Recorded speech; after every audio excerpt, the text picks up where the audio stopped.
My name's Bob Darrell, and I'm certainly alcoholic. It's good to be here.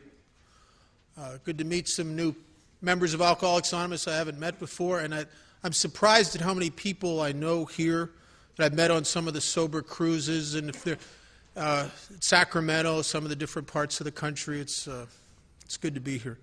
And if you're new, I want to report that I've seen some of these people having more fun than they really should be having sober, and and that's what we do here. I'm going to try to share as honestly as I can some stuff from our literature, and probably more important, from my own personal experience with our legacy of unity and the 12 traditions. Something that, oddly enough, back in the 70s, if I would have gone to a weekend somewhere and there would have been a workshop or a talk on the traditions, I probably wouldn't even gone to the meeting. And I tell you, for a while, my own closed-mindedness robbed me of an experience with a set of principles that I've, over the years, at times I feel probably are more important than the steps. And I'll get into that, the reason I believe that. I know that without the 12 steps of Alcoholics Anonymous, as they were outlined in the big book of Alcoholics Anonymous, I would have died of alcoholism. There is no doubt about that. But without the 12 traditions, alcoholics of my type, we would all die. See, from the very, very beginning of recorded history, in every little village, town, hamlet on the face of the earth, for some strange reason, there's been a minority, small portion of every population that has been kind of a misfit. These people that don't feel like other people look. And they hide it behind facades, and they try to go on, and they never really feel a part of. And some of them are prone to deep depressions, and some of them are in trouble all the time. And invariably, some of those people find that once they've encountered fermented spirits, it does something to their spirit that they needed to have done and didn't know they needed to have done till it was done. And those people throughout history, invariably, as was my experience once they found that, regular, everyday living paled by comparison, and they couldn't put it down, and most of them would drink to their incarceration or death. And for centuries, literally thousands of years, medicine, society, families, religion has been trying to deal with people like us without much success. There's a great book if you want to read some interesting reading. It's called The Slaying of the Dragon. It's a history of the bizarre treatments that have been tried throughout history of alcoholism. Like when they used to drill holes in our skulls to try to let the demons out. I'll tell you, I've had some hangover mornings where I might have signed up for that. I mean, you know how it felt like there were demons in there. Lobotomies, pillars where they'd lock you in those things, and it hasn't been good. And in 1935, an alcoholic who'd had a spiritual experience and a vision that he could keep that experience alive, tried desperately to help other people, and he didn't have much success. And in May of 1935, on a business trip that went sideways on him, and it dashed all his hopes of ever getting back on his feet financially, and he lived under the burden of having to be supported by his wife, and the low self-esteem that comes with that territory, and his hope of turning that around was dashed. And in the Mayflower Hotel, he paced a lobby, as I've gone there many times, and I've paced that same lobby, looking at a bar. And he remembered that maybe if he could try to help another alcoholic, maybe he'd have a shot. He wouldn't have to drink himself, and it was on him. And he went to the phone in that lobby, and I called my sponsor from that phone. And started calling this church directory, and through a weird set of circumstances, was hooked up to one of the first recorded untreated members of Al-Anon, Henrietta Seiberling, who was trying to fix her, one of her doctor friends, and hooked her up with Dr. Bob Smith. And I became very close friends with his son, who died not too long ago. It was a great loss. He was the last person alive that was present when these two gentlemen came together. And Smitty said that his dad was dragging his feet. He didn't want to go, but he owed. You know how we are when we're guilty, right? You got to do stuff when you're guilty you don't want to do. And Ann had the hammer on him, and all right, I'm going to go 15 minutes, get me out of there. I don't want to listen to this Yankee talk to me about my drinking. 15 minutes, that's it. And he went into that room, and the gatehouse of the Seiberling mansion didn't come out for several hours. He was so enthralled with what he heard. He said it was the first time in his life that anyone had talked about themselves in such a way he knew he wasn't alone. And that was Mother's Day weekend, Mother's Day 1935. Dr. Bob never did stay sober at that point because he refused to do step 9. Drank again, came off that. Went to a medical convention in Atlantic City, trying to continue, maintain his life. He was a doctor.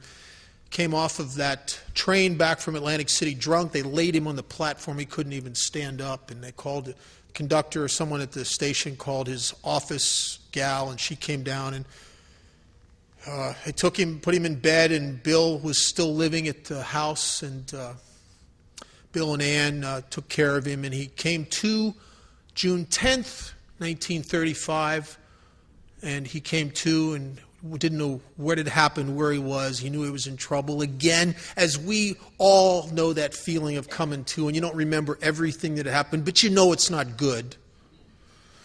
And he says, "What day is it?" And they said, "June 10th. He says, "Oh my God, not June 10th. I have a surgery to perform this morning. I got this surgery." And Dr. Bob was a proctologist, so you can kind of imagine what kind of surgery it was.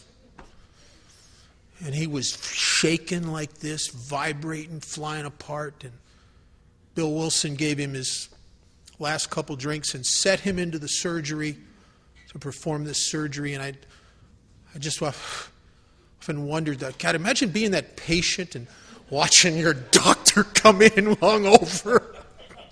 We should build a statue to that guy, whoever he was. And the surgery was successful, I suppose. I know some archivists that have researched the Akron hospital records. They don't know exactly the details. All that we know from AA literature is that the guy lived. He might have whistled when he walked. We don't know. But he lived. And Dr. Bob came out of that surgery and spent the rest of the day, all the rest of that morning, all that afternoon, and early evening out seeking the people that he owed, didn't want to face. And that was really the founding of Alcoholics Anonymous. And in a weird sense, AA was founded on step 8, really, when you think about it. Something that I was not big on doing, because I owed a lot. And these two guys set out, and they started they believed in a principle that if they helped other drunks, that they might be able to stay sober themselves. And they got affiliated themselves with the Oxford group because it was a like-minded spiritual movement. And AA started growing slowly. And then something peculiar started happening. We started getting some notoriety.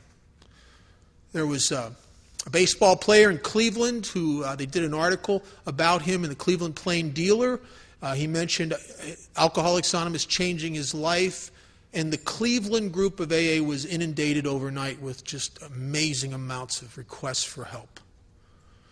There was a Liberty Magazine article, and didn't get quite as strong a response because it really overly stressed it's sort of a religious aspect of AA, which to some, the people that were really ready were okay, but some of the people, it didn't get as big a response. And then something happened that I think changed Alcoholics Anonymous. There was a guy named Jack Alexander, and Jack Alexander had an impeccable reputation as a troubleshooter, as a no-nonsense guy, a guy who could not be bought off. He was an investigative reporter. He had done some work in a church, and he exposed a bunch of corruption there. He'd done some work exposing corruption in one of the big unions on the East Coast.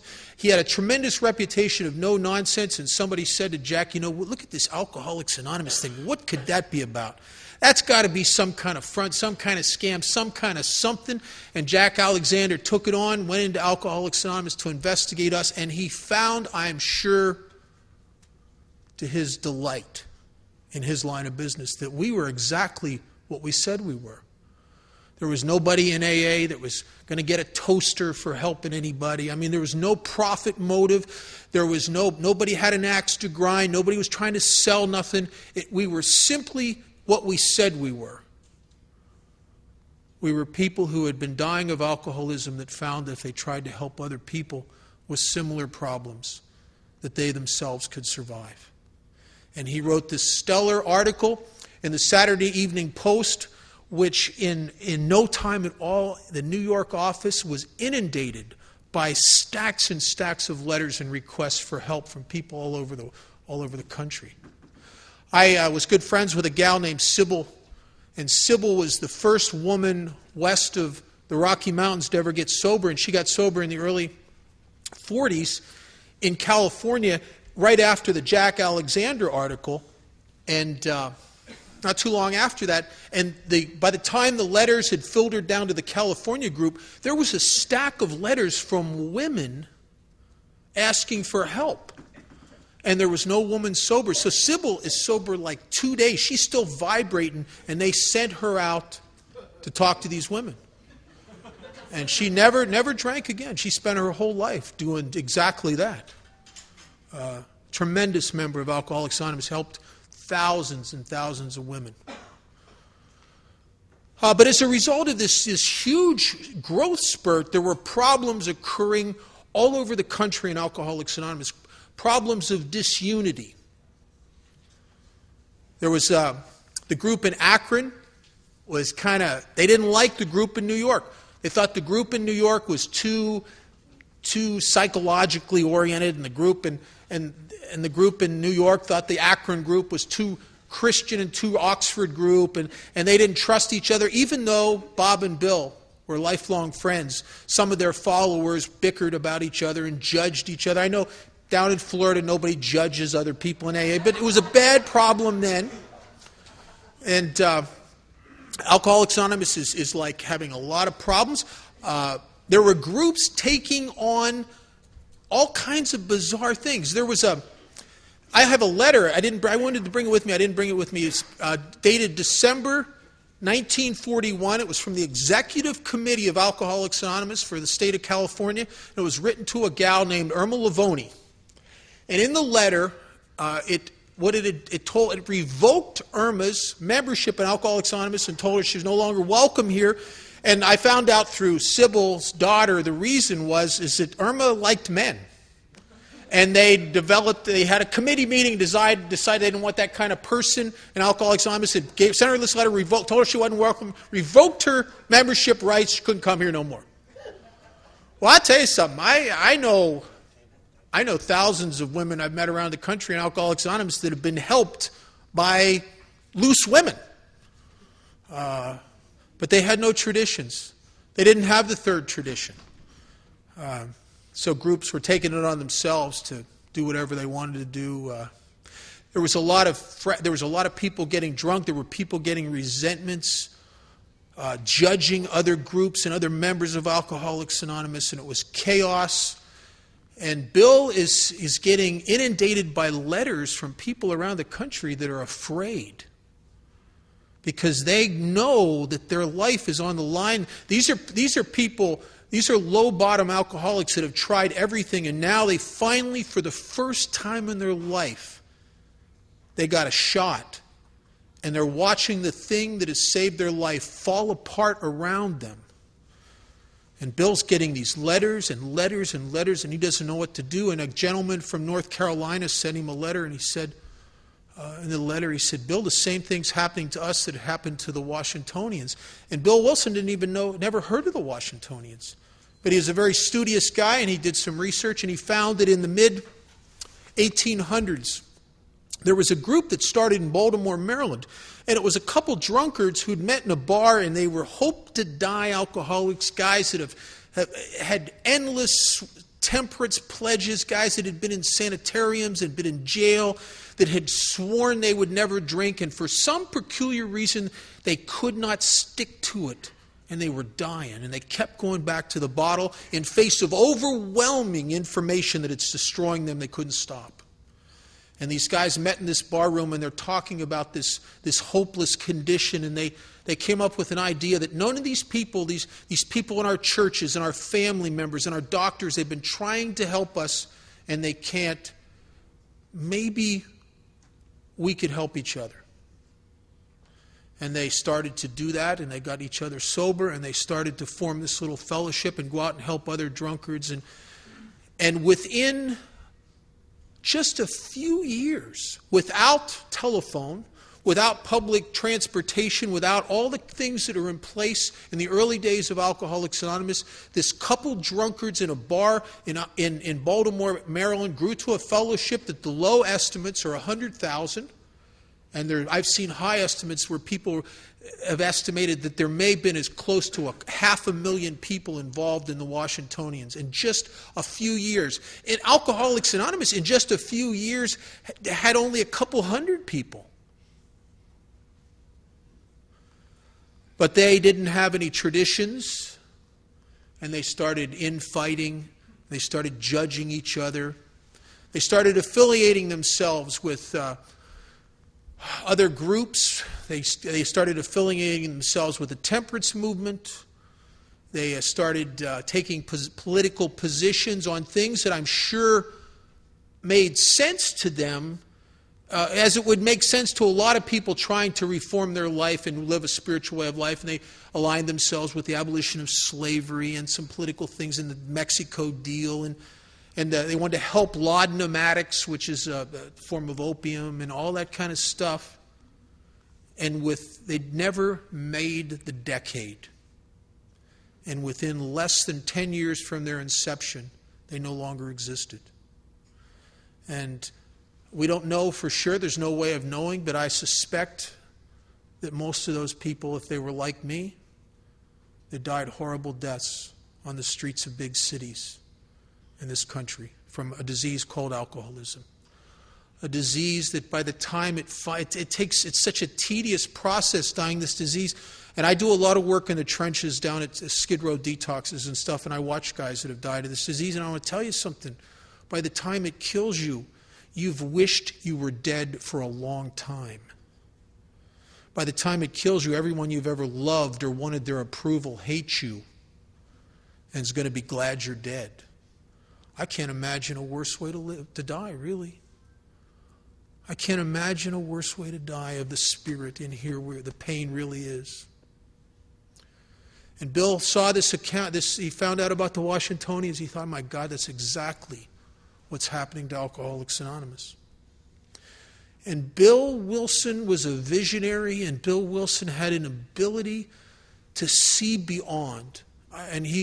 Which is obvious from the big book of Alcoholics Anonymous. Bill wrote about things that were beyond his experience. Some of the promises in there haven't come true for him.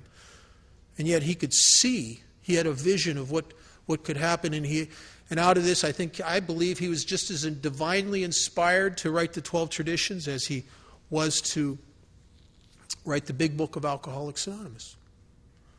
And he put those together in the long form, which first appeared in the mid-1940s as the tenets. They weren't called the long form because they weren't called the long form until we got the short form, right? Which makes sense, really, right? They were called the tenets to ensure AA's future. I have a copy of one of the early publishing, typed thing of it at home. And Bill really strongly believed that this was going to help. This is the only thing that's going to save us, are these principles. And he went on a campaign to get the groups in Alcoholics Anonymous to accept these traditions as they existed in the long form. And nobody would accept them. Matter of fact, they didn't even want to hear about them. Matter of fact, they wouldn't even read them in the meeting. My home group reads the long form once a month. And if you've ever been in a meeting where they read the long form, it's long. I mean, it's in it, and I know how I am, self-centered. I get sober, it's all about me. And it's like, well, yeah, you're taking away time, we can talk about me, me, right? And they don't want to hear the long, it's like, rules, we don't need no stinking rules, we don't need traditions.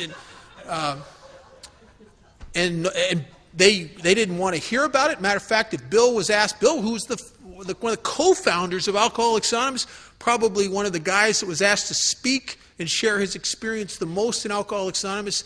There's letters in our archives inviting Bill to come and speak at different groups, providing he promises not to mention the traditions.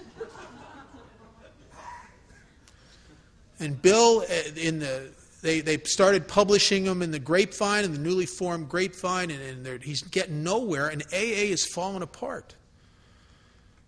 And he was under some pressure to do something, and he didn't know what to do. And he consented, from what I've been able to find out from Bob Pearson and a couple of the archivists and historians in AA, that Bill was under a lot of pressure to have something done. And some members of the newly formed Grapevine staff encouraged him to do an abbreviated version of the 12 traditions, which later became the short form, which has been universally adopted by the groups of Alcoholics Anonymous to such an extent that a vast amount of our fellowship doesn't even know the long form as it was originally written even exists. And I'll tell you, this is an opinion, which I'm going to get later into as we get into one of the traditions, the reason why you're not supposed to have them. But my opinion is, I think we shortchanged ourselves as a fellowship when we walked away from the long form. And I'll get into why a little bit as we go through the basic differences and how it's affected the fellowship of Alcoholics Anonymous between the long form and the short form. There's some tremendous differences. Differences that I don't think, when Bill reluctantly agreed to the publishing of the short form, differences I don't think he ever imagined would have the effect that they've had on Alcoholics Anonymous. And the 12 traditions, just like the 12 steps, are a set of spiritual principles that, when practiced as a way of life by a group, by a family, by a business, by anywhere that people interact, will ensure something that is desperately needed and define the basic problem, which is defined in tradition number 1 as a lack of unity. Alcoholics Anonymous was coming apart at the seams. And over the years, I've tried to incorporate those principles. I sold a corporation last year that I ran on the 12 traditions of Alcoholics Anonymous, and all my management staff, they didn't know anything about AA really, but they knew about the principles, of the spirit of those principles, because we would talk about them in staff meetings regular basis, and we tried to run that company by it, and as a result, it was healthy. Because it kept the egos and the personalities out of it. The problem with Alcoholics Anonymous is that it's got a lot of alcoholics in it. And you know how we are. I mean, it's not that there's anything wrong with us. We just all seem to really get what's wrong with everybody else. And we want to tell them and straighten them out. And we want to tell them because we know they need to know. And it's easy to watch a group that doesn't have the spirit of the traditions forget their primary purpose and become self-serving and start to be dominated by alcoholic personalities and fall apart. Every area I've ever been to in the United States is stories abundant about groups that were real strong at one time that no longer exist. Not an old story. And in the first tradition, it's in the short form, it says our common welfare should come first. Personal recovery depends upon AA unity. Lack of unity really is the problem. And not only is it the problem in a group level, or it was the problem in my business when I started implementing these principles. It was the problem in relationships that I've tried to implement these principles. It had been the problem personally, primarily in my alcoholism. I don't know about you guys, but I'll tell you what was really true for me. I drank because of a lack of unity.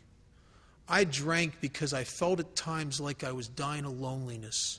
I drank because I'm the guy that could sit in a group of people that cared about me and feel that separation, like it's all of them and then there's me.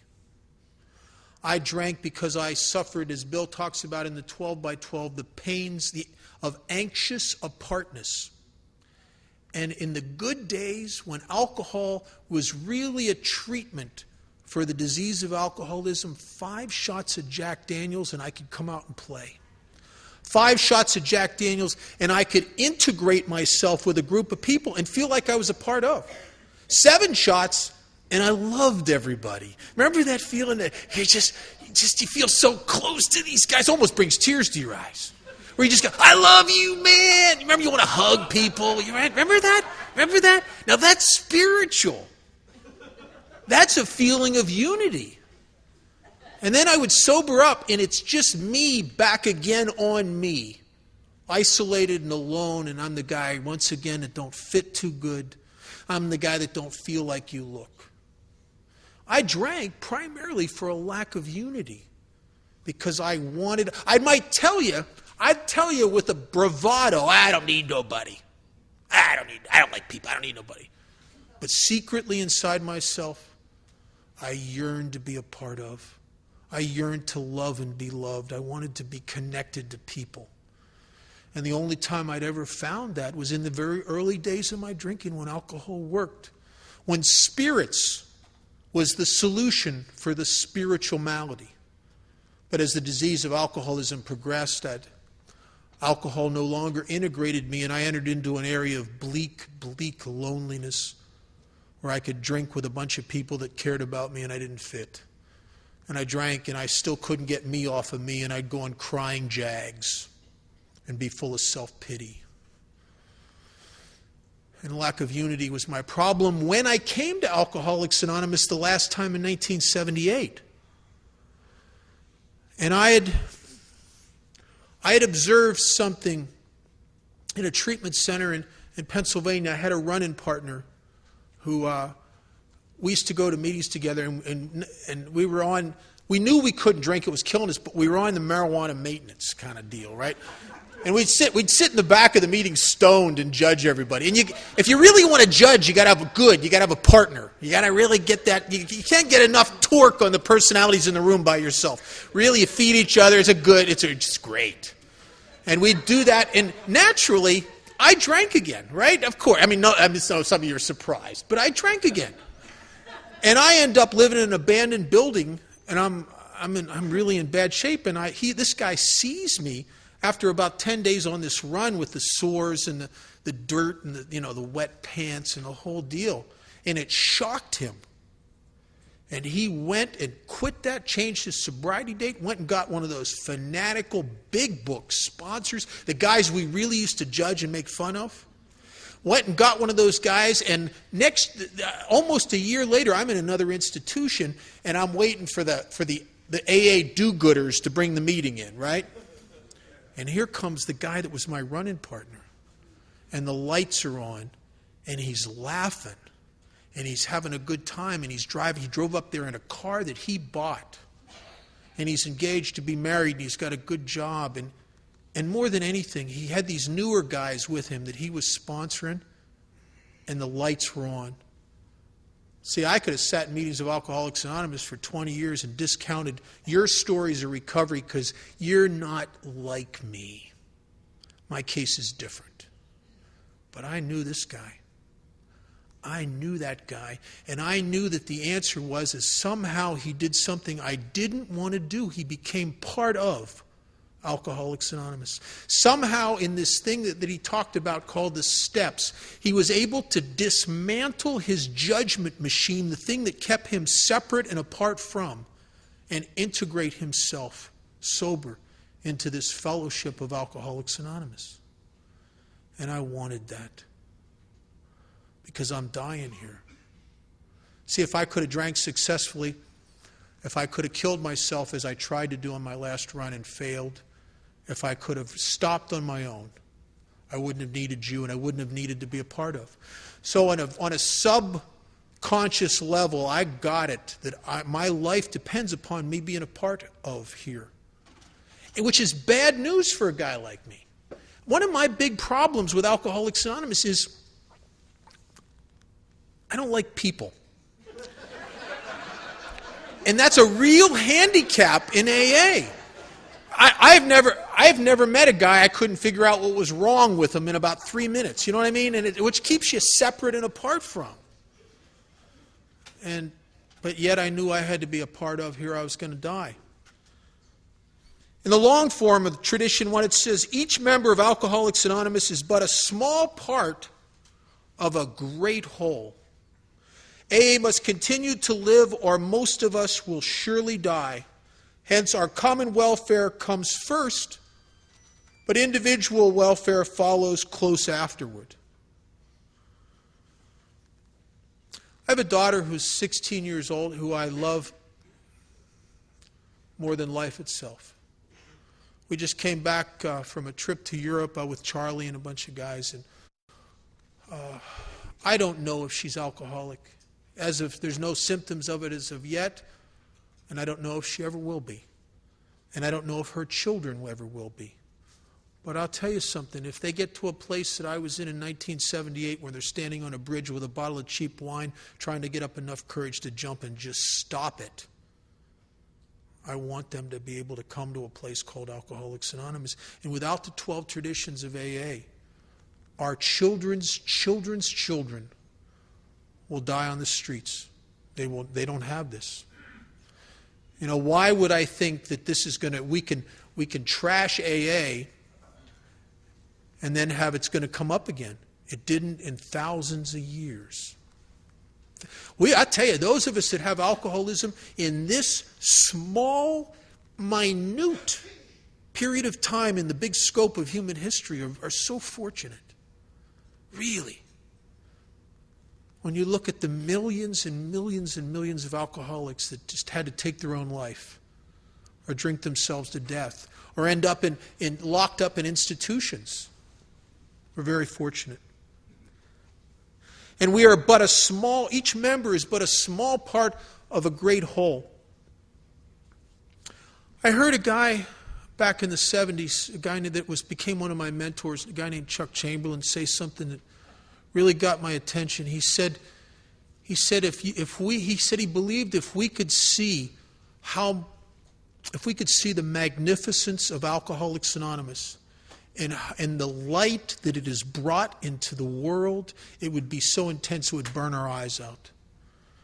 And I've gone to meetings in prisons where there's lifers in there that are alive. I'll tell you something, through this 12 steps of Alcoholics Anonymous, these guys doing life imprisonment are freer than a lot of guys I know sit in meetings of Alcoholics Anonymous on the outside. They're freer of the only thing a guy like me ever really has to be free of, the bondage of self. And these guys are helping the newer people, and they're on fire, and the lights are on. I am just a small, small part of a big, huge, magnificent whole called Alcoholics Anonymous. And I owe AA, and I want to be a servant here. How could you not wish to serve, and how could you not fall in love with something that does for me what AA had done for me once I got really what it did for me? Tradition number 2, which is the only tradition that's longer in the short form than it is in the long form, which makes the traditions very alcoholic. It says, for our group purpose, there is but one ultimate authority, a loving God as he may express himself in our group conscience. That's the long form. In the short form, they added, our leaders are but trusted servants, they do not govern. And I think by the time, I wish I could find this out. I always had the sense that Bill added that line, that was his deal. Because I think maybe by the time the short form came out, he'd watched some of us rule the universe in AA and realized that the best we're ever going to do here is be a servant. It's the only organization that I know of where you come in a big shot and end up where you grow to be a servant. It's like the opposite of every company or industry in the world. You go in as a servant and cleaning floors and you end up being a big shot if you're lucky. Here it's the opposite. If you're really lucky, you'll get to be one day be a servant here. And one of my favorite pieces of ancient literature is a book called Paradise Lost by Milton. And there's a part in there that where Lucifer shakes his fist as he's casting, by his own self-will, casting himself out of heaven. Shakes his fist at God and the angels in heaven and he says, I would rather reign in hell than serve in heaven. And you know what's true for me always is when I'm reigning, it feels like hell. And when I'm serving, I feel connected and free and a part of, and it feels like heaven. And our leaders, it's a constant reminder that the best we're ever going to get here is servant. How can I help? Is there something I got that can help you? You got it. I'm a servant. Hard thing to remember when you have the basic personality trait that wants to run the universe. And this principle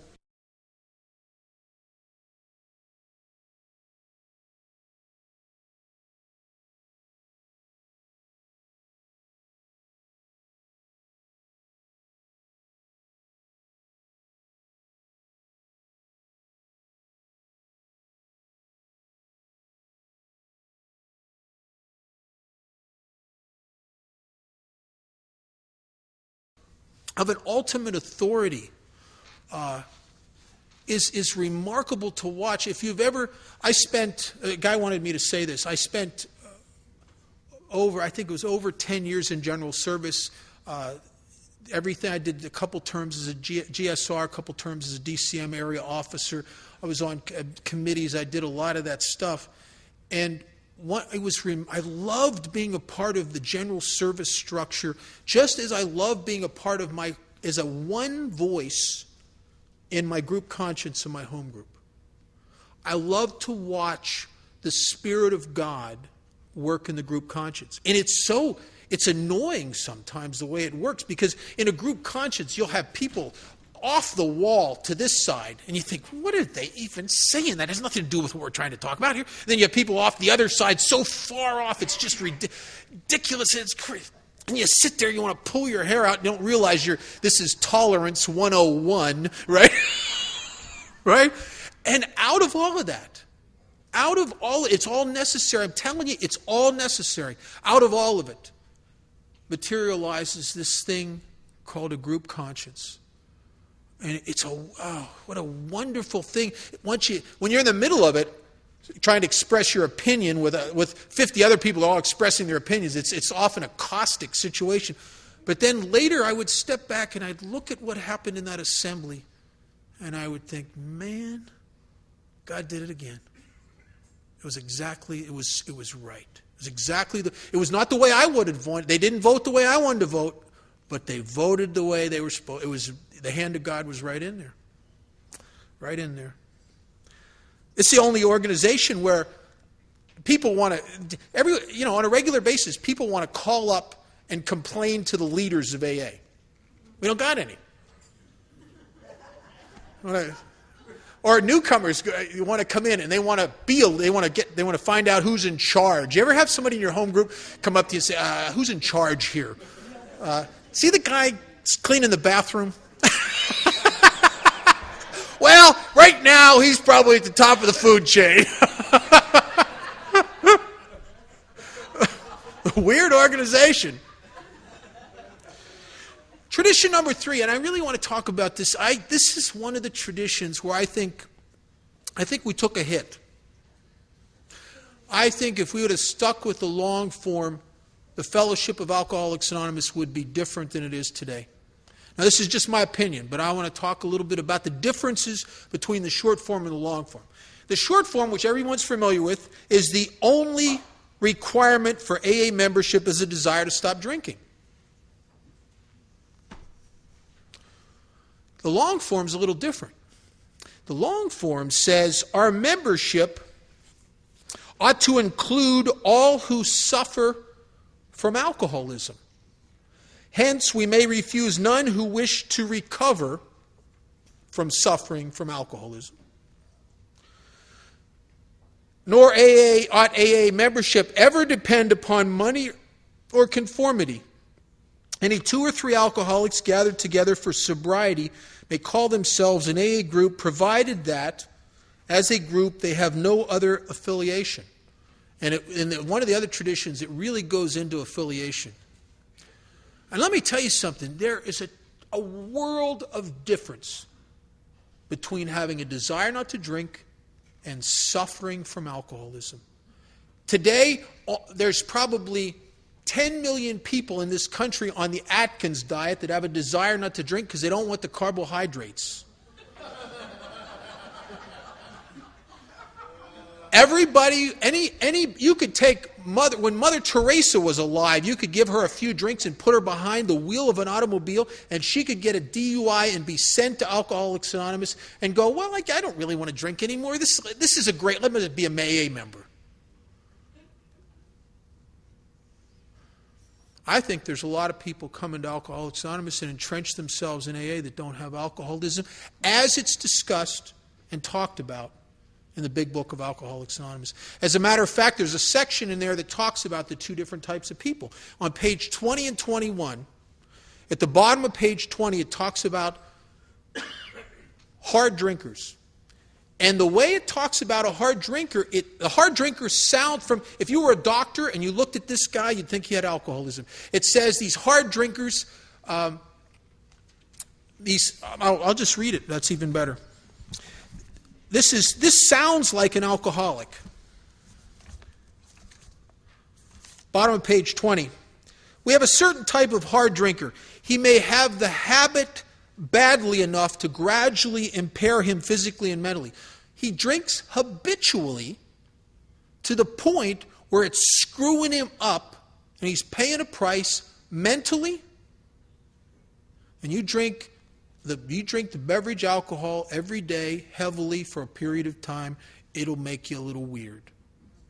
And physically, you drink beverage alcohol every day for a sustained period of time, as guys do. I went to high school with a guy that joined a drinking fraternity in college, and they just drank every single day. He had to be detoxed at the end of the semester. But he didn't have alcoholism. He has never gotten himself in that shape again. Never. Gradually impair him mentally and physically. It says it may cause him to die a few years before his time. That's not good. And then here's the primary difference. It says if a sufficiently strong reason, and it gives some examples, ill health, falling in love, change of environment, or the warning of a doctor becomes operative, this man can also stop or moderate, even though he may find it difficult and troublesome, and may even need medical attention. He may even need to be detoxed. But one day he wakes up and he gets it. This is not good. The doctor, I just came from the doctor. He said that I got signs of early pancreatitis. My liver panel's off the chart. He says if I keep drinking, I'm going to die in a couple years. Man, I ain't going to do that no more. He puts the plug in the jug. And after a little period of shakiness coming off of the drug alcohol, he is restored to normal living. Well, I'm the guy. I go to the doctor, as I have, and the doctor says your liver panel's not good. You're going to end up with pancreatitis. It's not going to be good. This is going to be bad. It's going to kill you. I'm probably going to go get a bottle of whiskey to think about what he just said. Or it says falling in love. I used to drink with a guy who, I tell you, by observation, I would have thought he was an alcoholic. He drank so habitually, and every time he started drinking, he got drunk. He was off the charts, and he'd get crazy and fights and just whacked stuff. He looked like an alcoholic. And he met this girl and fell madly in love with her. And she wouldn't put up with a partying, and she gave him an ultimatum. And he was so in love with her, he said, sweetheart, I don't want to live like that either anymore. I want to have a family. And he put the plug in the jug, and he got involved in some civic groups and stuff in the community, and he's never looked back, and he never, ever looked back. I'm the same guy. And I remember being in love. Well, it's kind of like being in love. She had a job and a place to live. And I'm pathetic and alone. It was as close to love as a guy like me will ever get. You know what I mean? I couldn't imagine life without her because I had nobody. And she gave me an ultimatum because, I would get a little out of line once in a while. Didn't mean to, but I would. And she just got tired of changing the sheets and stuff. You know what I mean? And she gave me an ultimatum. And when she gave me an ultimatum, man, she is my life. Without her, I don't know. I have no self-esteem. I secretly believe if I lose her, I will never find anybody that would ever love me again. I believe that with every fiber of my being. I swore to myself I'm never going to touch that stuff again. And I meant it. And I went into a place, and they weaned me off of alcohol with Valium and some other stuff, and I got sober, and I'm not drinking day in and day out and week in and week out and month in. And the longer I'm sober, the more I realize what's wrong with her. Right? Till one day, I can't take it anymore. And I got to go drink. Because I'm the real alcoholic. I can have a tremendous desire not to drink, as I have had on many occasions. But I don't have the power to carry it out. I have a malady of the spirit in here that demands treatment. And without the 12 steps of Alcoholics Anonymous and a power greater than myself, it's like an itch I am going to scratch one day, one way or another. And I know that because I had 7.5 years from 1970, almost 71 to 78 of trying and swearing to myself I'll never touch that stuff again and drinking again. And wondering, how could I do that? How could I do that? After all that's happened. The most powerful desire not to drink is of no avail to me. And yet we have people, Charlie and I and Joe and I did a thing last year and a couple years ago, and Charlie said to me, I said, what do you think about that? And he said, I think over 40% of the Fellowship of Alcoholics Anonymous are not the type of drinkers that the big book was written for.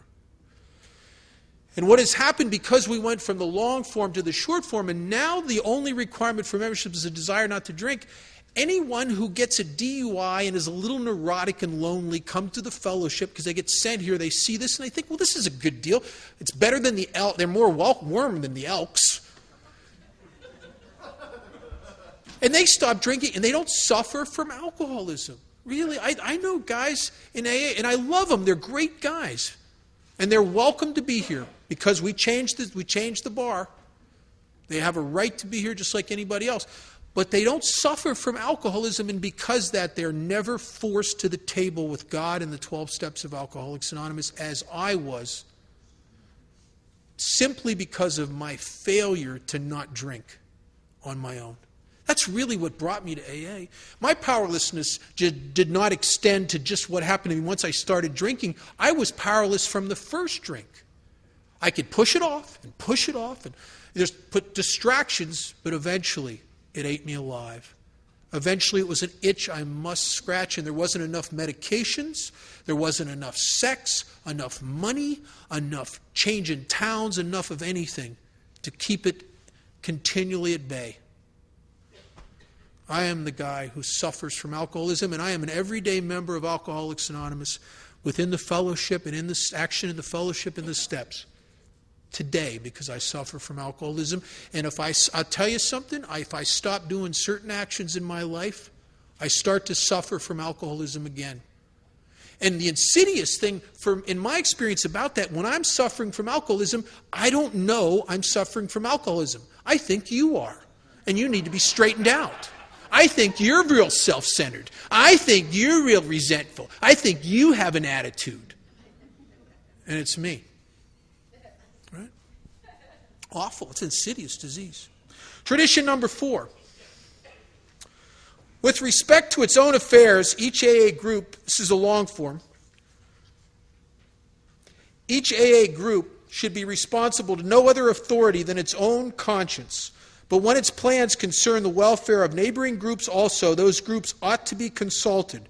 And no group, regional committee, or individual, check this out, or individual, should ever take any action that might greatly affect AA as a whole without conferring with the trustees of the General Service Board. On that issue, our common welfare is paramount. In the short form, it says each group should be autonomous, except in matters affecting other groups or AA as a whole. One of the things we talk about in Alcoholics Anonymous is the number 1 promise of the 12 steps. And it's talked about in step 12. It says, having had a spiritual awakening as the result of these steps. And this spiritual awakening, within my own experience, has been incremental.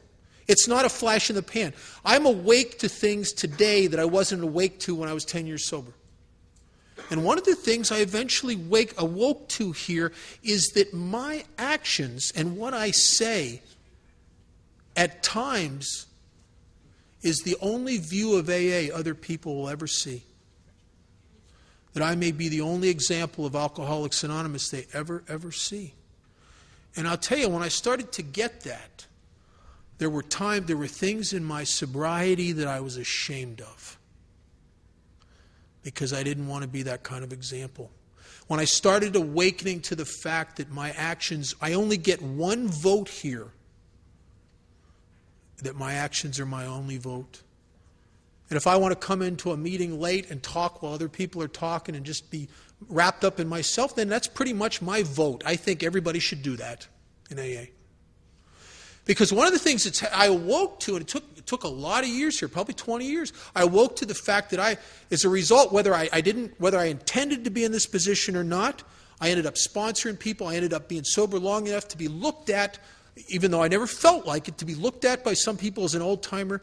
And to some people in my home group and the guys I sponsor, I'm the primary example of AA that they will ever see. And my actions is my vote for them of how I think they should conduct their life and what kind of AA members they should be. And when I started awakening to that, I realized I was very selfish because I would sit in the meeting and cross-talk with my buddies because I don't really care about anybody except me.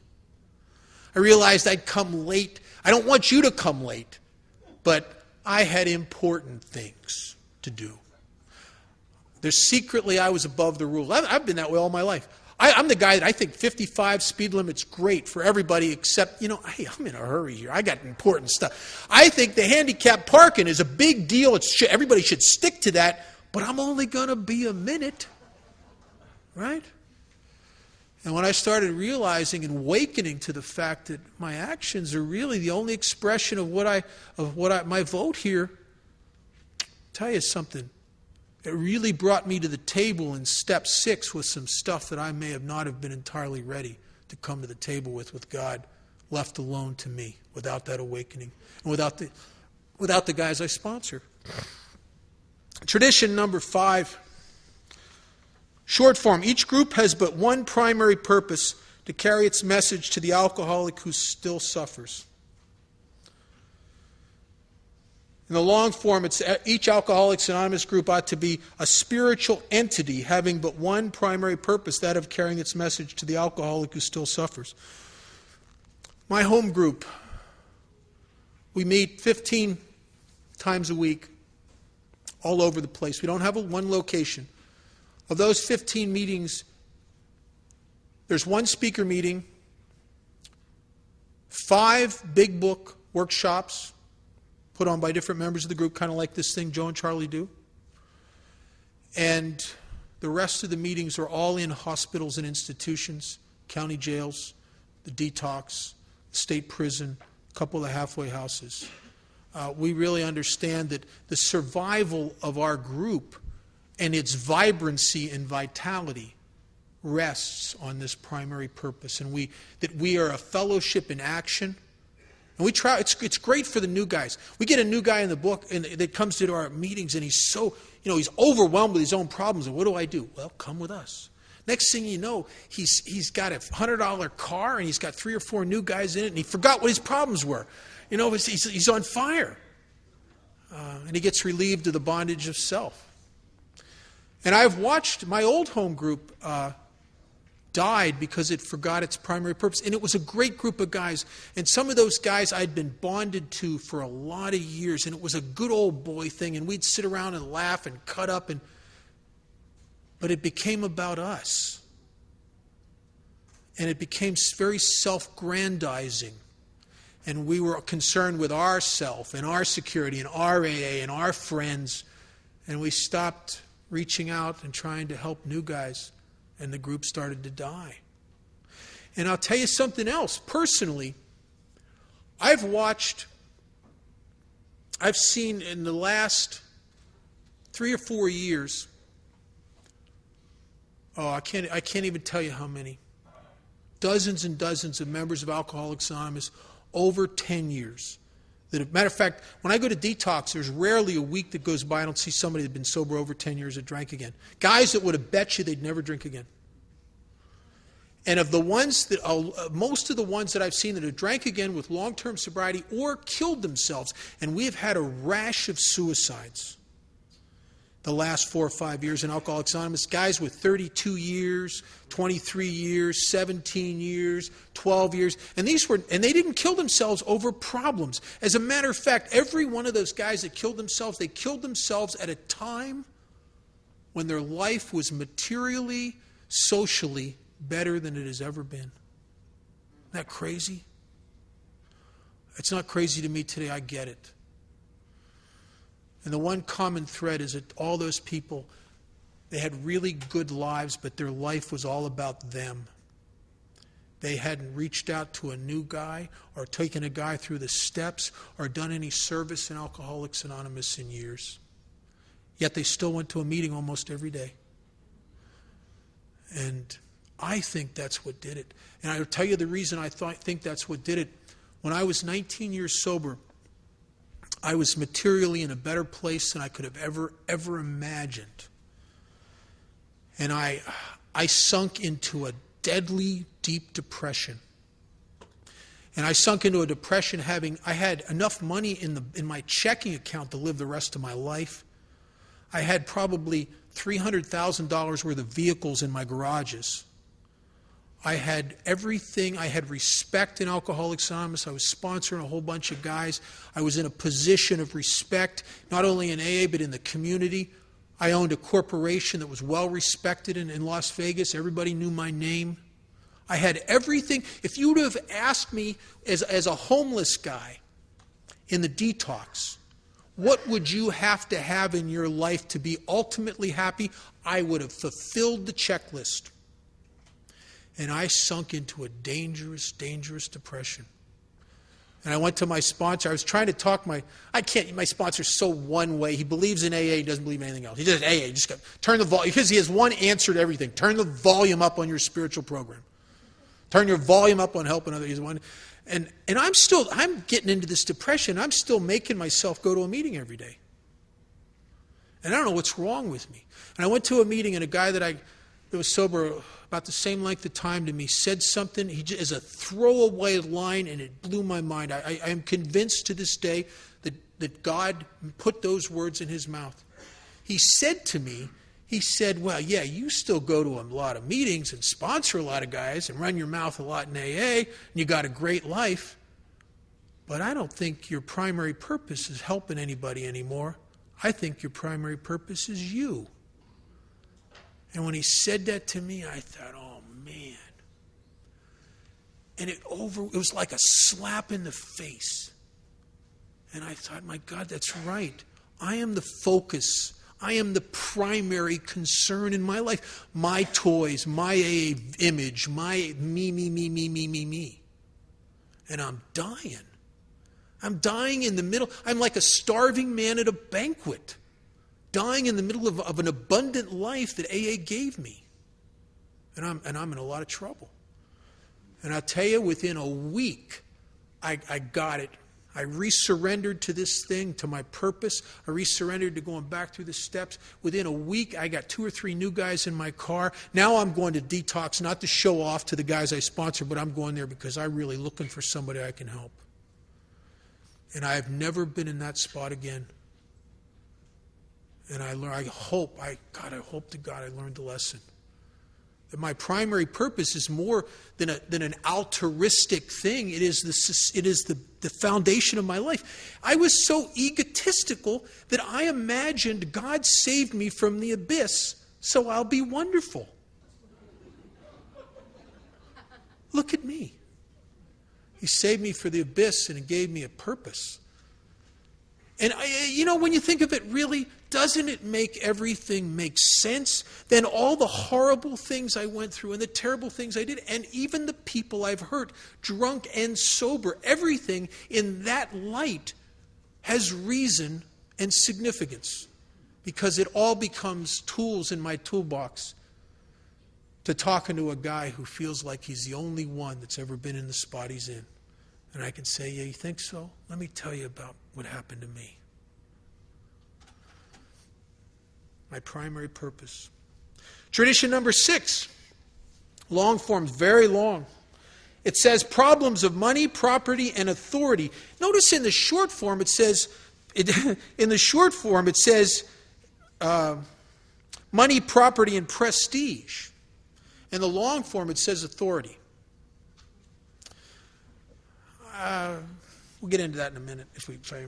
Problems of money, property, and authority may easily divert us from our primary spiritual aim, which is helping other guys that suffer from alcoholism.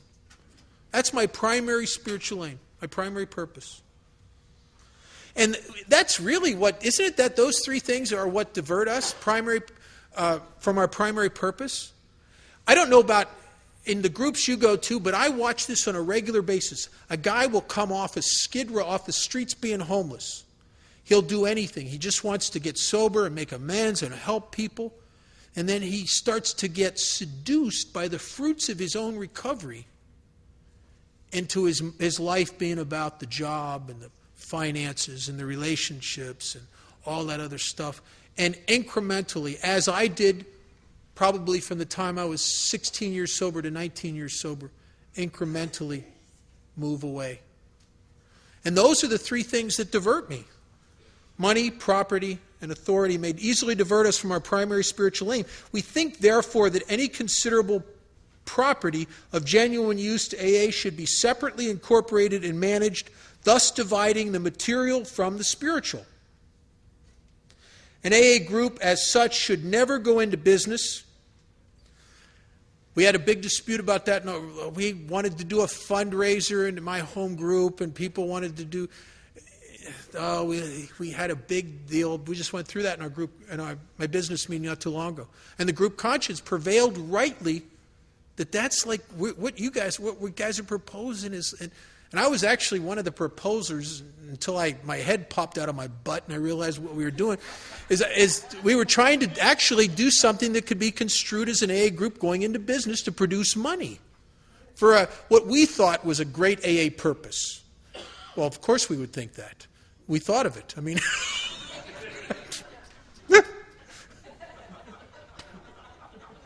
Secondary aids to AA, such as clubs or hospitals, which require much property administration, ought to be incorporated and so set apart. If necessary, they can be freely discarded by the groups. Hence, such facilities ought not to use the AA name. Well, I've been in a lot of towns where you can't see the difference between the AA club and the groups. We had a group in Las Vegas. It was called the KISS Club, and it wasn't a group; it was a club, and it was run by a guy who, for profit, he supported himself and his gambling habit off of that club. And when that place financially went south, this is sad. There was a couple dozen people that thought AA had closed. That was AA to them. When that club closed, they thought, and that's not AA. Did you ever sit in a meeting room after everybody's left and you realize that the Spirit's gone? The Spirit is in the group. It's in the consciousness of like-minded people who suffer from the same condition, bringing something that is our group conscience together. That's where the power is. It comes when we leave the rooms. The power's gone. It's an empty room. Has nothing to do with. And I try to hammer. The guys I sponsor know that we have a lot of clubs in Las Vegas. We're club heavy. I think we must have close to 20 of them. And Bill Wilson, in a letter one time he said he thought they were a necessary evil. And what they do good because they provide easy meeting space for Alcoholics Anonymous meetings. And that's a good thing. I know that there's a lot of guys in Las Vegas, because it's a 24-hour town, would not have survived their first year of sobriety if it wouldn't have been for 24-hour AA clubs. They wouldn't have survived it. And that's the good stuff. It's easy access to meetings that go on all day long. It's good stuff. But also in that, you can get lost in the cribbage games, in the meat market, and all that stuff. And as I know, I could take you to some of the clubs around Las Vegas where you'll see guys sit in that club room all day long. You can't get them to go into a meeting. They think that's AA. They think that's AA.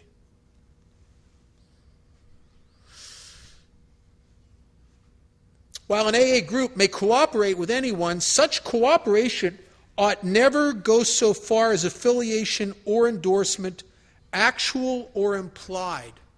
Or implied. I'll tell you, that line has made me think a lot about some of my actions in Alcoholics Anonymous. Am I implying any type of affiliation here? In my home group, we had a big thing about 4 years ago. Well-intentioned members of the group, and me being one of them, and one of the idiots, decided that we were going to do a fundraiser for these almost homeless people at Christmas and take them down like Christmas dinners. And in spirit, it was a great thing to do. But the minute we did it under the guise of the group, it was out of line. And it became a source of disunity, because people are saying, well, how did you pick the people? Well, we got a list from Catholic Charities. So you're affiliating yourself with Catholic Charities. Well, we're not real. Well, and I thought, they're right. It could be implied. Was that our intention? No. Was it out of line? The group conscience eventually said, yes, it was. And I believe it was. We could have done it as individual members of AA outside the group. No harm, no foul. But as an AA group, to put our name on that was a bad deal. It's tradition number 7. Short form, every AA group ought to be fully self-supporting, declining outside contributions. This is really where a lot of our autonomy, financial autonomy, and integrity comes from. This is the only organization I know of in the world where we will spend money with attorney's fees to avoid taking money. People on a regular basis will die and leave $500,000, $1 million to Alcoholics Anonymous because look what it did for my boy, or whatever the deal is, and we got to go out and hire attorneys not to take the money. You know another organization will do that? I don't know any of them. Matter of fact, when you say that, when people in my home group, there's a guy who's one of his relatives got sober in AA, and he knew we were moving halls, and he thought we might need money for the down payment on the new hall or whatever, and he wanted to give us some money, a very nice little sum of money. We wouldn't take it. He said, "You mean you won't take the money?" No, we won't take it. Well, it's a gift. No, sorry. He's looking at me like I imagine he thought, yeah, you probably need AA. You drank a little too much. I can see that. Well, we won't do it. We will not take the money. And because of that, there's no strings to anything we do here. We are free. We answer to our own group conscience. And the power of the AA purse strings is the ultimate, as it talks about in the concepts, one of the ultimate checks and balances in our fellowship. You don't believe that what your group's doing is right according to your view of the traditions and the principles of Alcoholics Anonymous. Part of your vote is you don't have to put the dollar in. Now, I don't recommend that. I think you should put the dollar in and then go to the group conscience and raise hell. But that is part of your vote in Alcoholics Anonymous, is the power of the AA purse strings. Tradition number 7 is really where we get our freedom. Nobody tells us what to do here except ourselves. We're responsible to this loving God as He may express Himself in our group conscience. We don't owe nobody. No strings. Tradition number 8, and here's another one of the traditions I think we took the big hit in between the long form and the short form. In the short form, it says Alcoholics Anonymous should remain forever non-professional, but our service centers may employ special workers. Long form is very specific. Check this out. It says Alcoholics Anonymous, long form tradition 8, AA should remain forever non-professional. We define professionalism as the occupation of counseling alcoholics for fees or hire. But we may employ alcoholics where they are going to perform those services for which we might otherwise have to engage non-alcoholics. And for the most part, that is managerial, clerical work, AA secretaries, etc., who run central offices that send out mailings, etc. The General Service Office employs special workers to do clerical work. But special services may be well recompensed, but our usual AA 12-step work is never, and it uses the word never, is never to be paid for. Boy, I'll tell you, I have watched a lot of people over the years try to make money off of trying to help drunks.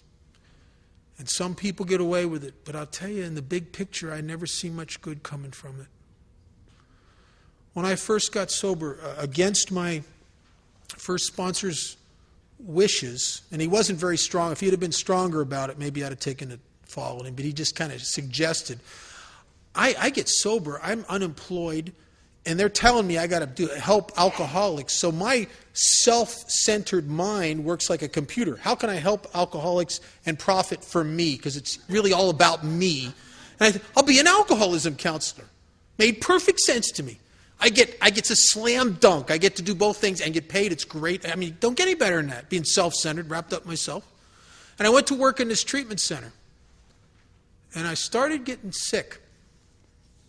And my sponsor was all over me about getting out of that line of work. And some people can do it and really be two hatters and separate the one from the other. But I'll tell you what happened to me, and I've watched this in a lot of people. First of all, my helping, I should never, ever have a taker's position towards helping alcoholics. My survival depends upon it flowing this way. Never gimme, gimme, gimme. And I started working as a counselor, and I got certified as a professional, and I had a substance abuse counselor, and I had from one trip back in the early 70s through a treatment center and going to school, I had some credentials from back then, and I started working in the field. And from the moment I started working in the field, I became less sponsorable because I'm becoming the I know guy. You know, I'm a professional, right? So I'm, without ever realizing it, I am diminishing God's voice in my life that comes through my sponsor because I'm becoming incrementally, slowly, less and less sponsorable. And now I work 10 hours a day dealing with these idiots. I don't want to do 12-step work. I do it all day. My sponsor says, it's not the same when you get paid for it. Well, yes, it is. What do you mean it's not the same? I did it all day. I did it for 10. I do more 12-step work than anybody. And I started getting really sick in here because I was cutting off the flow of power at both ends. I was up in the Rocky Mountains about 20 years ago, 15, 20 years ago, and this guy took me up to this lake, and this is the most amazing lake I've ever seen. The water was so pure and clean, you could see the rocks on the bottom. It was amazing. And I looked around, and the reason it was so clear and clean and pure is on one side of the lake, there was a stream, a rapidly moving stream with water coming in. And on the other side of the lake was a rapidly moving stream with water going out, and it never got stagnant. I started becoming a professional, and I'm not doing it for fun and for free, helping people, and I'm becoming less sponsorable, and I'm becoming stagnant because I'm cutting it off on both ends. Right? And it's becoming all about me. And yet, when you interview new people who are unemployed and have no profession and no idea what they want to do for a living, that's the number one occupation they come up with. What would you like to be? Alcoholism counselor. I read an article in a magazine that is put out for people who work in that field, and they said statistically for recovering alcoholics, the highest relapse rate of any occupation is alcoholism counselor. You have a better shot at being a drug dealer and staying sober than you do statistically at being a counselor. And yet, and doesn't that make perfect sense? The first thing I want to do when I get sober, of course I'm going to pick that. Like, it's just another in an endless series of bad choices I've made for years, right? Of course, if I would have picked something good for me, it would have been a miracle. That's why I had a sponsor who I didn't listen to. And God got me out of that and saved my life. I don't think at the end of my first year there, I lost that job, could not get another job in that field, and the hand of God moved me where I wouldn't have chosen to go on my own. Saved me. I think I'd have died if I'd have continued to be there. And some people, and I don't. This is not an indictment to anyone who works in that field. Some people, certain alcoholics, are able to do that very successfully. One of my best friends, Keith L., who just moved from South North Carolina down to Florida, and he runs a treatment center. He has done that very effectively for over 30 years, and he's good at it. And I'll tell you, he has a strong sponsor, and he is sponsorable. And he'll get off work and he'll go out and help a guy. He has never compromised his own program. He's one, I'll tell you, for every guy like Keith, from what I've observed, there's probably 10 guys that will compromise their own program in that field. Because it's our nature. We're self-centered people, really, when you think about it. I don't mean to be, but on the last analysis, isn't it really all about me? So, and you. Oh, it can't be. If it's all about you, you're taking away from the all about me. Don't do that. Tradition number 9. AA as such ought never be organized. I'm telling you something from my experience. I don't think there's a group on the face of the earth that's in danger of breaking this tradition. Matter of fact, I think... my home group's in no danger of breaking this one. Did you ever try to get a bunch of AAs together to do something? It's like trying to herd cats. I mean, the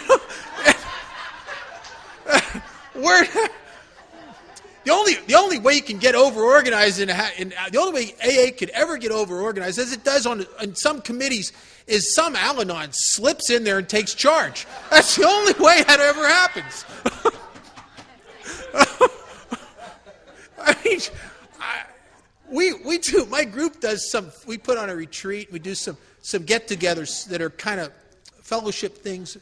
And you should see the planning committee meetings for those things. They're crazy. And yet it all comes together. It all comes together. It's amazing. It's when you think of all it's just nuts. Tradition number 10. Alcoholics Anonymous this is the one, I tell you, of all the 12 traditions, this is the one that I personally struggle with the most. It's the one I really I really aspire to do better at personally. I don't do too bad in the fellowship arena, but personally, man, I'll tell you, as a spiritual principle, I fall really short on this one. And here it is. It says, Alcoholics Anonymous has no opinion on outside issues. Hence, the AA name ought never be drawn into public controversy. In the long form, it gets very specific. And I'm glad one day, after I was sober, a number of years, read this in it, because when I read it, I was breaking the tradition as an AA member, according to the description in the long form. In the long form, it says, no AA group or member should ever, in such a way as to implicate AA, express any opinion on outside controversial issues, particularly those of politics, alcohol reform, which really could also be included in treatment, or sectarian religion. Does anybody in here not have an opinion about any politics, treatment, or sectarian religion? Oh, good, I'm home. And the one guy that raised his hand, how did the lobotomy work for you?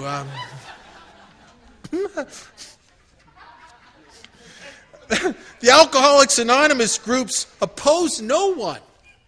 Concerning such matters, we can express no views whatever. When I first read that, I was expressing a lot of views about different treatment centers in my community. Opinions that, I tell you, some of those opinions I still have to this day. But you know the big difference? I keep my mouth shut. Right? Because what happens to a guy like me who goes into a meeting of Alcoholics Anonymous in a panel or at a group that carries a message into an institution, expresses openly their opinion of how they're doing it in there? How does AA look as a result of that? I have watched, not my group, but I've watched as a matter of fact, my old home group, we started doing H&I meetings as a group because the H&I panels that were going into one of the big treatment centers got kicked out of there because they were coming in there trying to tell everybody about their view of treatment and everything else, and they were this you know how, and this is common, this is what happens to some of us. About 2-3 years sober, we get through that evangelical type of deal, you know, where we know everything and we're out there pounding and preaching and all that other stuff. And finally, this institution says, get out of here. Stop that. We don't want that nonsense in here no more. And if I was running that place and not a member of AA, I can see why they said that. What a bad example that was to them of AA. But luckily, the director of treatment knew myself and another member of my home group, and they knew that we weren't like that. And they came to us and they said, you know, we want to have AA, we just don't want to have that. Would you bring a book study in here? Would you start bringing a recovery meeting in here? And we stepped up to the plate. And now my home group does lots of those meetings every week.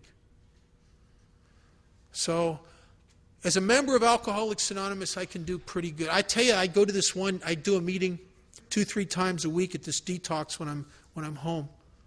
And this detox is affiliated with a long-term treatment center that has no AA. It's all behavior modification, right? I wish I didn't have opinions about that, but boy, I do. You know, I got not only opinions, I got observations that I'd like to share with them. But it's a bad deal. And these guys that are in there, they come up to me and they said, my counselor thinks I should go up to the mountain and go up there for 6 months. What do you think?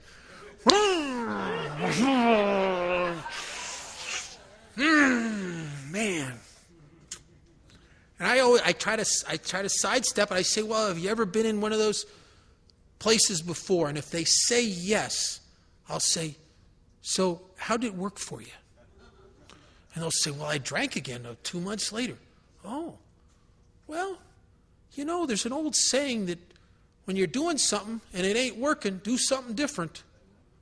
And I might say something like that, but I can't tell them. If I tell them And then they go to their counselor and say, they say that place a bunch of crap. I shouldn't go up there. Man, what have I done to AA? Right? What have I done to Alcoholics Anonymous? And I tell you, I have opinions. I wish I wasn't so opinionated. God, it's the biggest handicap I have. I don't know why I get this kind of mind that just thinks it knows stuff. I get opinions about stuff I don't even know anything about. You're laughing. I'll tell you, it's hideous being me sometimes. Really, I get opinions about medications and so forth, and I keep my mouth shut. Guys come up now. If it's a guy if I'm sponsoring him, and I'm asking him to give me some, I might express a little bit of. I'll encourage him to see if it's possible, with his doctor's help and approval, to try to live free of everything. But I also understand that some people I'm not a doctor, but I always try to encourage guys, let's find out. Maybe you're the guy, maybe what you think that you need something, maybe you need, because I went through the 70s when, I tell you, you'd look in the old PDRs and they'd tell you, you look up Valium, it'd say non-addictive. It was like common procedure. Guys like me would go into a doctor, and I'd be 2 weeks sober and just full of anxiety and depressed and screwed up. They'd say, well, you need Valium. And the minute they'd say that, I'd just feel better. That doctor would reach for that prescription pad, and sometimes I'd almost want to cry. Finally somebody understands me. I'd feel better right away. But I always drank again. But that's just my experience, and that's not true for everybody. I have 2 members of an AA, friends of mine that have been sober a lot of years that need medication. And I'll tell you, see, I'm talking about a tradition where I'm not supposed to express my opinion, and I'm expressing, I can't even do it in a workshop on the traditions. I can't even, oh man, I caught myself. Jesus Christ. Listen to the tape later. Yeah, I better. Tradition 11. Oh man, our public relations policy is based on attraction rather than promotion. We need always maintain personal anonymity at the level of press, radio, and films. As you heard me in the beginning, if you noticed, I gave my last name. And I do that within the fellowship of Alcoholics Anonymous. And I want to tell you, I didn't always do that. I got sober at a club where if you first name and that's it. There'd be old guys there sober a long time. If you gave your last name, they'd look at you like you were expecting the tradition police to run in and take you off in handcuffs or something. But when I started getting involved in general service, I started going to some process, which is it's a multi-state AA service conference on the West Coast. And I started going to forums, and I started going to area assemblies, and I started really getting into the literature and going to workshops and panels on the traditions and the concepts. And what I started to realize is that all these old-timers that are really involved with that, a funny thing is they all give their last name. And I went to this workshop on anonymity, and this guy read this passage from Dr. Bob. I think it was either from something Dr. Bob wrote, and it was in a whole big passage. And then I think part of it is reprinted in the book Dr. Bob and the Good Old Timers. And what it says essentially is that, and when the guy said it, I got it. I thought, that's right. He said that the level of anonymity is set exactly at the level of press, radio, films, and TV.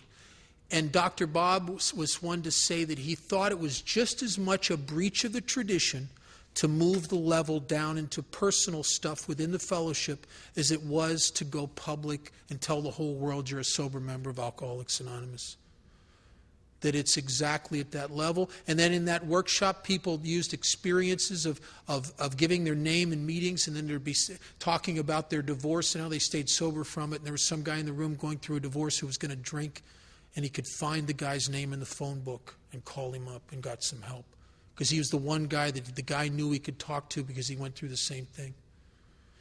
And if my primary purpose really is my primary purpose, I want to be available. I want to be the guy who steps up to the plate and makes myself available. If God's hand in some reason wants to use me, I want to be available.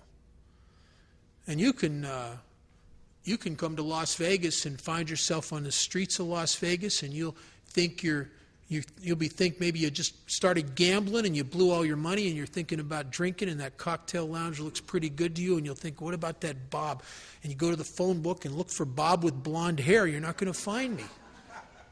But I gave my name. My name's Bob, and I am an alcoholic, and I am in the phone book.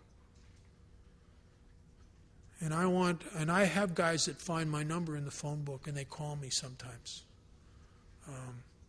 But yet I never will break it at a public level. And I've been come at by people in the media on several occasions. There was some reporter in Las Vegas years ago I don't know who told him. I think somebody in AA told him part of my story or something. But they found it fascinating that this Skid Row homeless guy ends up being the top of his industry for the state and owns this huge corporation. And it was like, one of those rags to riches. And they wanted to do a big deal about it, right? And they came to me. I said, man, absolutely not. And they said, well, yeah, we can do it. We'll mention the business. We won't, no, I don't want to have anything to do with it. And they were trying to shoot angles. Well, how can we make it? How can we do it and not breach your traditions? I don't even want to have anything to do with it. And I'll tell you for a couple reasons. Is there a way to do it and not break the traditions? Possibly. Do I want to put myself in that position? Absolutely not. My survival here, my unity to you, depends upon me just being another member. If I become the special member that was on TV, if I become the special member, that's I don't know about you guys, that kind of stuff is a bad deal for me. I will not do anything on a public level that announces my alcoholism or my membership in Alcoholics Anonymous. And it technically is not a breach of the tradition to tell everybody I'm a recovering alcoholic. It's only a breach of the tradition, technically, to say I'm a member of Alcoholics Anonymous. But I'll tell you, it's just, personally, for me, it's too close. You know what I'm saying? It's too close for me. And I don't want special distinction. It's bad enough in AA to get asked to get to podiums and talk. That's a dangerous thing. That's why I have the sponsor I have who beats me up about it, and I have commitments on Skid Row, and I do the stuff in the trenches, and I do all that stuff, because this is nice. Don't get me wrong, I like doing this, but this isn't my AA life. Is come to my home group. That's my AA life. This is, I don't know what this is. My ego likes it, I guess. I don't know. Sometimes it likes it. I don't know. Sometimes I'm afraid of it. I am afraid of it. And I think I should be afraid. If I had ever stopped being afraid of this, I think I'd be in a lot of trouble, really. Really. And tradition number 12. Alcoholics Anonymous, tradition number 12, anonymity is the spiritual foundation of all our traditions, ever reminding us to place principles before personalities. I'm almost embarrassed to tell you that for somewhere between over 15 years, 17 years, I don't even know how many years, but a long time in Alcoholics Anonymous, I thought that what they meant was that I had to put the principles of Alcoholics Anonymous ahead of your personalities. Let me tell you something. There's only one personality in this room that's in danger of edging me out of AA, and it's me. I got to put these principles ahead of my personality. I'm the guy that can incrementally judge myself out of Alcoholics Anonymous one person at a time. I'm the guy that can back myself out of here by creating so much conflict because I'm trying to control things in here. I'm the guy that can come here and become a source of confusion rather than harmony by not putting the principles of Alcoholics Anonymous that allow a guy like me to try, sometimes imperfectly, to carrying out the decision I made in step 3. It is my surrendering of my own personality and self-centeredness and continual surrendering that allows me to keep a seat in AA, that allows me to stay here. I've watched guys over the years literally judge themselves right out of AA, and they didn't know they were leaving. And they did it one person. You know, and I've caught myself, it's easy to do. Go to your home group. It's just one of the discussion meetings, maybe they're talking about some book, part of the book or something. You sit there and you go, oh, don't call on her.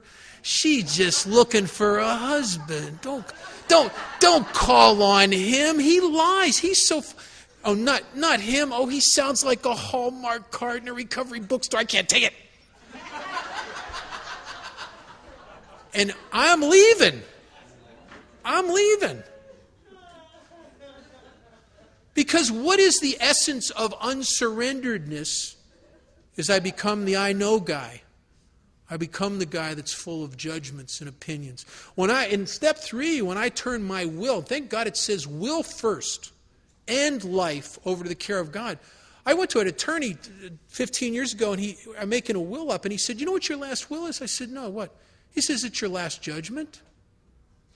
He said, you're going to judge these people to be cool, they get something. You're going to judge these people to be idiots, they don't get nothing. It's your last judgment. And when you think about it, I can turn, and I see people that read the Bible and pray, and they believe their life is in God's hands, and yet they know what's wrong with everybody, and they're constantly in conflict with the people around them. They have turned, and the universe itself, they've turned their life over to God, but they have kept their judgment and their will. And if you do that, and I know I've done this in sobriety, I didn't know it, I've given my life to God continually, but I still got my will. So it's like, God, here's my life, and there's a list coming of how it better go. You know what I'm saying? Right? Because because if it doesn't go this way, it's awful. I got a judgment. If it goes that way, this is good. Right? See, I am the seat of all my separation. I am the seat of all my judgment. I am the seat of all my conflict. It is the principles of Alcoholics Anonymous that I must, for my own survival, because if I will die without a chair here, that I must put before my personality. I am the only personality that ever wants me out, that will ever edge me out of here.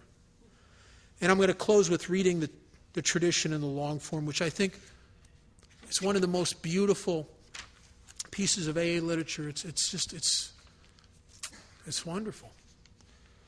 It says, and finally, we read this in my home group, the long form. I think some of the new people think that that's the reader injecting that. It's actually in here. But after you've read all the long form, and then it goes, and finally, everybody goes, oh, good. Tradition 12. And finally, we of Alcoholics Anonymous believe that the principle of anonymity has an immense spiritual significance. It reminds us that we are to place principles before personalities, that we are actually to practice a genuine humility, this to the end that our great blessings may never spoil us, that we shall forever live in thankful contemplation of Him who presides over us all. Thank you for allowing me to be a member of Alcoholics Anonymous.